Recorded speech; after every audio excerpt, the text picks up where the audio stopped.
Hey everyone, it's your average chess player here. Today we're gonna look at this endgame. It is Black's turn to play and we're to try and find the winning move for Black. So go ahead, pause the video here and try to find the winning move on the continuation for Black. As usual, I'll leave the timestamps in the description. So if you want to know how this position is solved or if you want to verify your calculation, skip ahead to the solution part of the video and check it out. Stick around if you want to see how I approach this position, all the mistakes that I did in my calculation, and the different patterns that I eventually noticed and different plans that I noticed in this position, which led me to solve the position overall. So today I'm not going to try brute forcing my way, but I'm probably going to try and assess the position, understand what the plans are for both sides, and then maybe play one token move here and there to know what is the response from white in according to white's plan and what can we respond according to black's plan, and then finally find the move. We're not going to go through a process of elimination and we're not going to brute force calculation. So that is the spirit of today's video. So we're going to really try that. So let's start with just the material assessment. Black has 4 pawns, white has 4 pawns, but black can take this pawn on d5 and then black will be a pawn up, which is good for black because we want to try and win. What are the plans for black here? Even if we capture this pawn, how do we convert this endgame? This pawn and this king on its own might not be that big of a challenge for white king because the white king can blockade these two pieces, and also white has a passed pawn on the g file. So white would try to push this pawn all the way to queening on g8, and that will kind of divert the black's king from helping just push this pawn further, and because black has to tend to this pawn on the g file. So white would use this pawn to divert the black king, take this pawn, and maybe start capturing these pawns and trying to queen his own pawn and win. So that is what white would do if black just simply tries to use his pawn and the lone pawn on e file and the king to win the game. Having said that, if we do have 3 other pawns for on the black side which we need to use, and if we don't use it, we are just playing 3 pawns down. So we need to try and mobilize these pawns eventually, and try to get them into the game.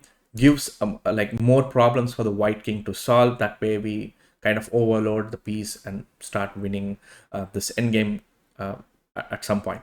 So that is what black wants to do. White, like I said, would want to distract the black's king with the g pawn. This pawn is gone. White needs 2 moves to kind of protect this. Black can just capture this as soon as white plays king e3 or d3 at any point. So this pawn is gone. White is not going to deal with it. This pawn on the b file right now kind of restricts the queen side a bit. Not so much, but just a bit. And this pawn on the a file can eventually come to a4 or can just sit there and see what happens. The 3 versus 2 majority on the queen side is definitely in black's favor, but again, black needs to do something about the whole situation. So that is what we have so far. Black needs to mobilize these pawns, make use of the advantage on the queen side, 3 versus 2. White is going to use the g pawn to distract the black king whenever the black king becomes active and tries to push this pawn. And that's pretty much what we have. So I tried, I think, e4, king takes d5, king e7. King takes d5 was my last variation that I saw. And that is when I stopped and had to reassess the position to understand what the hell is going on. So we're going to put in a token move of king takes d5 to know pretty much what is going on and how these plans are aligning. So if white plays king e3, then black is winning. And I'll tell you why it is winning just because of this structure. After black plays c5, and after takes and takes happens, this gives a disconnected pass pawn structure where you have pawns on 2 files, in this case e and c, and white's king cannot stop these pawns from queening. and I'll show you how that is done. Like I'll show you till a specific variation. So g4, let's say c4, g5, king e6, and king d5, king e4. Black can play king f7 because if you take on e5, I can play c3 and this pawn is going to queen. And this structure, as you can now see, puts white in a zugzwang all the time, and white will eventually run out of moves and cannot stop both these pawns from marching forward, and eventually one of them will queen. And black has all the time to go to this pawn, take it, and then even come back to d5 and start helping marching these pawns forward. So that is how it is. And in case you're wondering, if instead of king e4 here, if white tries to go for this pawn, then we start pushing this pawn forward. Now you cannot take this. So that is how the structure works. It's a nice structure to remember in endgames. So as soon as I saw the structure, after I went through e4 and then king e7, like I said, as soon as I saw this structure, I was like, hey, this is winning. And I don't have to like go through the entire variation to know that this is winning. So this is where we need to pause again. Black played king e3, but if black knew c5 and this structure is losing, sorry, if white knew c5 and this structure was losing, white would not play king e3. White would probably play a move which kind of again restricts the mobility of these pawns. Mobility is everything in endgame. If king is not active, if your pawns are not advanced, you're gonna have a tough time winning this endgames. So to prevent c5 from happening, white has this nice move, which was kind of very difficult to find for me at least, was to play b5. b5, this is typically seen in a lot of endgame structures, but it just didn't strike me here. And what it does is it kind of prevents white from playing a5 and c5 in a nice way. If you play a5, ba6, and you can just queen. So you cannot do that. If you play c5, again bc6 with en passant, and then you take on c6. What is the difference here?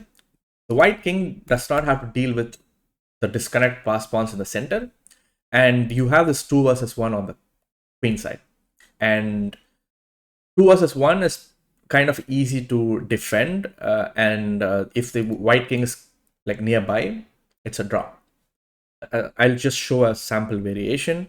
Let's say after king e3, like b5, just king e3 to bring the king closer first. If the king is far away, then we cannot like catch up to this pawn per se, because what white would want to do ideally is now start pushing this pawn, put the black king, take the black king and put it there on g8, and then take this pawn and then just hope to catch up to these two pawns marching forward. So that's what white is going to do now. We'll see that in this variation. After b5, g4, king d5, g5, black has to rush and catch up to this pawn, g6, a5, king e4, b4, g7, and then we send the black king all the way to g8, and then we take on e5, and then we just have just enough time to come back and catch up to this pawn, and it's a draw. So this is what would happen if you if the variation is played right and you don't play king takes d5 and king e3. If you don't play that and you play b5, this is what is going to happen. So that is the difference between these two variations. You play c5, you end up in the structure. As soon as you see that structure, white would want to try and avoid that, which leads us to this one. So now, as black, if you realize that king d5 and b5 is losing, or it's a draw, not losing, then you would want to discourage white from playing b5. And there comes the move, a6. It is not any of these candidate moves. I wasted so much time trying to solve that. I never thought I should move any of these pawns. I don't know why, but a6 is the move. Now white cannot play b5, and anything white does from here is losing because we'll be a pawn up, and we're gonna have this c5 move, and we're gonna get those disconnected pass pawns. So now after a6, two moves, a4 and g4. a4 is to again try to put a pawn on b5, so it makes sense. g4 is just an alternate way of trying to address this control of b5 square. So we'll just look at a4 first. So with the a4, king d5, we can grab the pawn now. There's no b5 threat anymore. After g4, c5 takes. We get this disconnected structure, and we already know how this ends. I'm just gonna go through these moves really fast just to show you how this is converted. Again, you cannot take the pawn on e5 because you'll push c3, and you just shepherd your pawns. And again, the white king cannot do anything, and we push the pawn all the way here, and we queen. So that's the technique that you have to do. It's pretty intuitive, straightforward. You just keep protecting the pawns whenever it is attacked. So we go all the way back here to here. So a6, a4, and king d5. Now, if you play something like b5 here, I just take, and then here I can play a lot of things. I can just play c5 now. If you take here, I take. Now again, I have a different type of disconnected pass pawns. So if g4, I play b5, I can just start coming here, and no matter what you do, I can start, like I can keep moving, and then be really close here, and then I can start moving this pawn. So if you go after that one, I can go after your pawn here, and then if you do this, blah blah blah, and I can now queen this pawn. So that is what would happen if you play b5 there. Just in case you're wondering, if you force a pawn to be there. Let's go back, and if g4 here instead of a4, what will happen? We take this pawn, and we come back here. We take that pawn. Eventually, we would always end up playing c5. It doesn't matter what white does. In this scenario, white can play king d5, go after this pawn, and go after this, and try to queen this, but white would be slow. We play king f5. No matter what you do, I start pushing my pawn, and yeah, like even if you play something like king b6, I queen. You push the pawn here, and then just queen before check, and I can just start bringing my king closer and checkmate you somewhere here. And that is the endgame. I hope I did not brute force this. I don't know how I did, but I hope I did not brute force this, and it was kind of obvious on what the plan was and how we arrived at the solution. So if you skipped ahead to this part of the video for the solution, here's the solution for you.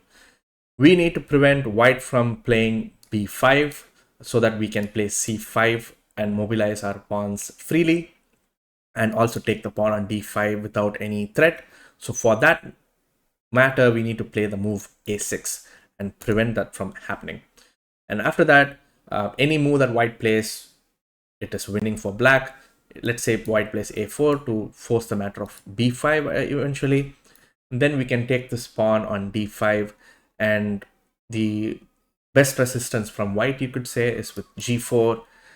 And after we play c5 takes and takes, we get this disconnected pass pawn structure where we can now move our king all the way here, take this pawn, come back, and start queening this pawn. And a sample variation would go like this, where we take this pawn, and white king cannot capture the pawn on e5 because we'll push c3. And now we will come back and start controlling squares with our king and protecting our pawns, and restricting the white king and shepherding our pawns all the way to the queening square.